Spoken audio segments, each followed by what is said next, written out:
តើអ្នកកំពុងទ្រាំជាមួយការឈឺសន្លាក់រាល់ថ្ងៃមែនទេការឈឺតិចៗដែលមិនធ្លាប់ចាប់អារម្មណ៍ឥឡូវនេះคล้ายជាការឈឺជុកចាប់ធ្ងន់ធ្ងរដែលពិបាកក្នុងការធ្វើចលនាពេលដើរមិនស្រួលឈឺជាប់សរសៃហើមដៃហើមជើងឈឺសន្លាក់ទឹកដក់ក្នុងសន្លាក់ក្តៅក្រហាយបាត់ដៃបាត់ជើងលើសជាតិអាស៊ីតទាំងនេះវាមិនមែនជារឿងតូចតាចនោះទេត្រូវតែប្រយ័ត្នព្យាបាលជាមួយនឹងឱសថធម្មជាតិហាសង្តាដែលជាអ្នកឯកទេសទៅលើបញ្ហាទាំងអស់នេះបានយ៉ាងពូកែស័ក្តិសិទ្ធិតែម្ដងគឺជាកេះឲ្យចៅគក់រាល់ងាកនឹងគក់ផងជួនផងអីផងនៅអត់បាត់ទេខ្ញុំមកប្រើឆ្នាំនេះទៅខ្ញុំជីហើយខ្ញុំបានដើររួចទៅប៉ុនទៅជៀនជេទៅវត្តទៅវានឹងបានហើយឈឺដៃឈឺជើងឈឺសរសៃឈឺឲ្យគ្រប់កន្លែងហើយដល់ពេលខ្ញុំបានប្រើអាហារសង្តាទៅខ្ញុំបានឡើងធ្វើការធម្មតាបានអាហារសង្តានេះពិតជាមានគុណភាពពិសេសទៅលើបញ្ហាសន្លាក់សរសៃនិងបញ្ហាជាតិអាស៊ីតតាមរៃពុកម៉ែបងប្អូនជាប្រើចុះពិតជាមិនខុសបំណងទេហើមដៃហើមជើងចុកកាយបាត់ដៃបាត់ជើងមកប្រើអាសង្តាដូចនាងខ្ញុំទៅបាត់ហើយអាសង្តានេះដល់ពេលខ្ញុំប្រើរយៈពេល3ថ្ងៃអាក្រារបស់ខ្ញុំធូរបើជាងមុនធ្វើការបានដូចមុនបានប្រើថ្នាំអាសង្តានេះទៅក៏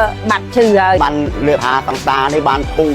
របាត់ឈឺធ្វើស្រែធ្វើភ្លឺបានអញ្ចឹងបើសិនជាពុកម៉ែបងប្អូនទាំងអស់គ្នាចង់ដឹងចំណុចអីបន្ថែមអាចឆាតចូល page ឬមួយក៏តំណតាមលេខទូរស័ព្ទនៅខាងក្រោមនេះបានអរគុណ